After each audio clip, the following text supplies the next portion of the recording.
السلام علیکم دوستوں، امید کرتا ہوں آپ سب لوگ خیریت سے ہوں گے۔ دوستوں، آپ لوگوں کے لیے میں ایک ویڈیو لایا ہوں، تو آپ وہ ویڈیو دیکھیں اور آگے بھی اپنے دوستوں کے ساتھ شیئر کریں تاکہ دوسرے لوگوں کا بھی فائدہ ہو۔ چلے آئیے وہ ویڈیو دیکھتے ہیں، اس ویڈیو میں کیا کہتے ہیں۔ It's not polite. جنگ جیتنے کے لیے 3 چیزوں کی بہت اہمیت ہوتی ہے: غیرت، ایمان اور عقل۔ لیکن یقین کیجئے پاکستانی قوم یعنی آپ ان تینوں چیزوں سے خالی ہیں۔ آج میں آپ کو مایوس نہیں کروں گا، بلکہ آپ لوگوں کو حقیقت دکھاؤں گا، آپ لوگوں کو آئینہ دکھاؤں گا۔ آپ لوگ وہ قوم ہے کہ جن کے انتہائی سنگین اور پریشان کن حالات میں جب آپ کی شہرت کاٹی جا رہی تھی، تب بھی پاکستان کے یوٹیوب پر ٹرینڈنگ میں ڈرامے اور گانے تھے۔ کیا غزوہ ہند کی پیشن گوئی اس قوم کے لیے کی گئی تھی کہ جس کی 80% آبادی حرام کھاتی اور کماتی ہے، جن کے پیٹ میں حرام ہوتا ہے، جس قوم کی 90% آبادی جھوٹ بولتی ہے، گاہک کو چیز کی خامیاں اور نقص بتائے بغیر بیچ دیتی ہے اور اس کو عقلمندی سمجھتی ہے، جس قوم کی بیٹیاں ٹک ٹاک پر ناچتی ہیں اور اس قوم کے شاہین انہیں بڑی خوشی سے دیکھتے ہیں، اور یہی بیٹیاں اور بیٹے جب والدین بنیں گے تو سوائے ناچنے والوں کے اور کیا پیدا کریں گے، اور یہ مائیں کیا تربیت کریں گی؟ حقیقت تو یہ ہے کہ بغیرت ہندو اور یہودی نہیں، بے غیرت آپ ہیں۔ آپ پاکستانی بے غیرت ہیں۔ آپ لوگ وہ قوم ہیں جو ویسے تو سارا سال امام حسین کے مقدس نعرے لگاتی رہے گی، لیکن جب واقعی میں کشمیر میدان کربلا بنے گا تو ساری قوم وہی کوفہ والے بن جائیں گے جنہوں نے امام حسین سے کہا تھا کہ آپ آئیں، ہم آپ کا ساتھ دیں گے، لیکن جب وقت آیا تو کوئی اپنے گھر سے نہیں نکلا۔ پھر یہ لوگ طالبان کی مثالیں دیتے ہیں کہ طالبان کے پاس کچھ بھی نہیں تھا، کوئی اسباب نہیں تھے، لیکن اللہ نے انہیں پھر بھی فتح دی۔ مجھے حیرت ہے کہ یہ کس منہ سے طالبان کی بات کرتے ہیں۔ طالبان کو اللہ نے فتح دی تھی تو ان کی غیرت، ان کے ایمان، ان کے توکل، ان کی جد و جہد، ان کی قربانیوں، ان کے عزم، ان کے استقلال اور ان کی جہاد کی بنا پر۔ نہ تو ان کی بیٹیاں ٹک ٹاک پر ناچتی تھیں، نہ ان کے بیٹے گیم آف تھرونز اور گانوں اور فلموں کے شدائی تھے، نہ وہ حرام کھاتے تھے اور نہ ہی وہ نماز قضا کرتے تھے۔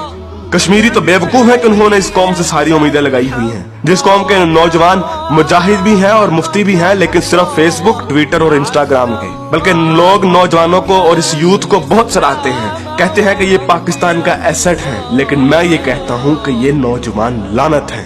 اس وقت پاکستان کی تقریباً تمام یونیورسٹیز فحاشی، فحش گوئی، غلاظت، نشہ، عشق و معشوقی کا اڈا بنی ہوئی ہیں۔ ان نوجوانوں نے اسلام کو مذاق بنا دیا ہے۔ انہی نوجوانوں نے ماڈرنزم کے نام پہ فحاشی اور بے حیائی کو رواج دیا ہے۔ ہر لڑکی آج کل ٹائٹس پہن کے پھرتی ہے۔ اسلام اور تہذیب کا کوئی نام و نشان نہ یونیورسٹیز میں ہے نہ کالجز میں۔ آج کے لڑکے گرل فرینڈ بنانے اور لڑکیاں بوائے فرینڈ بنانے کو فخر سمجھتی ہیں۔ انہی نوجوانوں میں چرس اور سگریٹ ایک فیشن بن چکا ہے۔ ہالی ووڈ کے گانے اور فلمیں اور خصوصی طور پہ نیٹ فلکس آج فیشن، ماڈرن اور پڑھے لکھے ہونے کی علامت ہے۔ اور فتنے صرف شہری علاقوں میں ہی نہیں، دیہات میں اکثر مساجد خالی پڑی رہتی ہیں، بمشکل کسی مسجد میں ایک صف سے زیادہ نمازی ہوتے ہیں، اور جھوٹ، شریکے بازی، بدلہ اور فساد جتنا دیہات میں ہوتا ہے اتنا تو شہروں میں بھی نہیں ہوتا۔ اکثر کالجز اور یونیورسٹیز کے اساتذہ فحش قسم کی جگتیں لگاتے ہیں اور بچوں کو بجائے اخلاقیات کی تعلیم دینے کے خود بد اخلاقی کی مثال بنے ہوتے ہیں۔ اور ایسا کیوں نہ ہو جب ٹیچر 45 منٹ پڑھانے کے پیسے لے لیتا ہے لیکن 20 منٹ پڑھاتا ہے اور باقی ٹائم یا تو موبائل پہ گزارتا ہے یا جگت بازی میں یا مذاق کرنے میں، تو جب اساتذہ تک کے پیٹ میں حرام کی کمائی ہوگی تو وہ کیا اخلاق سکھائیں گے؟ اور سب سے بڑھ کر ہم جنس پرستی اور لونڈے بازی پہ پنے ہوئے مذاق اس قدر عام ہو چکے ہیں کہ سوشل میڈیا پر چلنے والے بلاول بھٹو اور شیخ رشید کی میمز اس قدر عام ہو گئی ہیں کہ جیسے یہ کوئی مسئلہ ہی نہیں، جیسے یہ کوئی خلاف اسلام، خلاف تہذیب کوئی بات ہی نہیں۔ یہ فتنہ مذاق میں اس قدر عام ہو گیا ہے کہ اب تو کوئی سکول، کوئی کالج، کوئی یونیورسٹی سے مستثنا نہیں۔ جس قوم کے بچے 12 13 سال کی عمر میں سکولوں سے ہی فحاشی اور پورنوگرافی کے مریض بن جاتے ہیں تو کیا وہ ہوس کے پجاری نہیں بنیں گے؟ ایسی جگہ زینب جیسے کیس سامنے نہیں آئیں گے تو اور کیا ہوگا؟ مجھے حیرت ہوتی ہے کہ ہر بندہ میڈیا کو تنقید کا نشانہ بناتا ہے، ہر بندہ میڈیا کو فحاشی کا اصل قصوروار ٹھہراتا ہے، لیکن خود کو کوئی ذمہ دار نہیں ٹھہراتا۔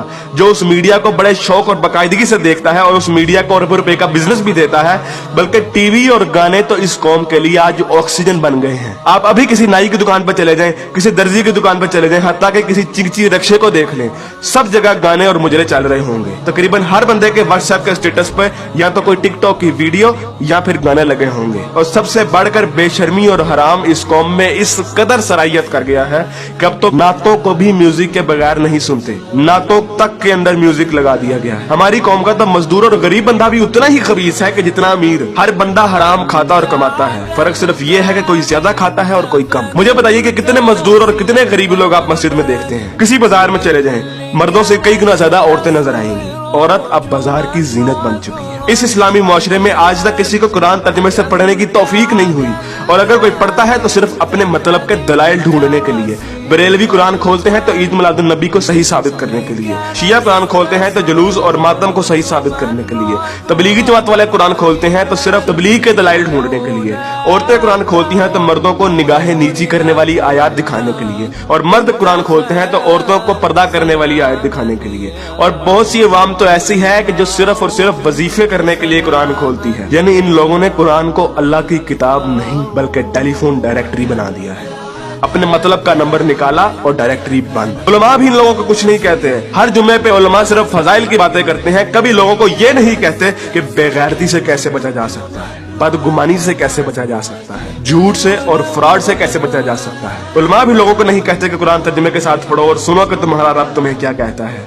اور یقین کیجئے کہ جب آپ قرآن ترجمے کے ساتھ پڑھیں گے تو آپ کو اندازہ ہوگا کہ ایک بار سبحان اللہ یا 100 بار کلمہ پڑھنے سے جنت نہیں ملنی، عمل کرنا پڑتا ہے، عمل۔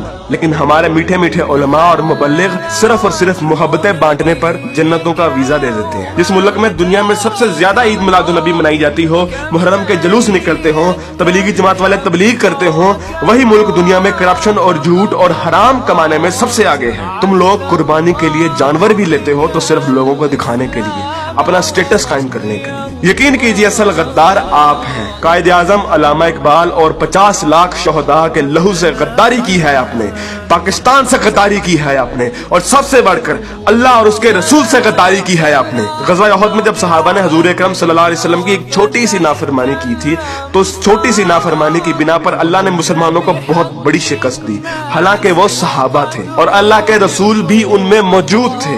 لیکن آج آپ لوگ یہ کہتے ہیں کہ اگر جنگ ہوئی تو آسمان سے فرشتے اتریں گے قطار اندر قطار۔ تو پہلے اپنے اعمال اور اپنی اوقات دیکھیے اور پھر بات کیجیے۔ عین ممکن ہے کہ آپ لوگوں کو اس تقریر کا کوئی اثر نہ ہو، کیونکہ جس پیٹ میں حرام، زبان پہ جھوٹ، کانوں میں گانے اور آنکھوں میں ہوس بھری ہو، ان دلوں پر حق کی بات اثر نہیں کرتی۔ میں نے کبھی اتنی بدتمیزی اور سخت الفاظ سے بات نہیں کرنی تھی، لیکن یقین کیجئے میں بہت مجبور ہوں صاف صاف الفاظ میں اپنی قوم کو ان کی حیثیت دکھانے کے لیے کہ اصل میں بدنامی کے ذمہ دار آپ لوگ خود ہیں، کہ اصل میں ضلالت آپ لوگوں نے خود خریدی ہے۔ نہ تو آپ قرآن کے مومن ہیں، نہ اقبال کے شان۔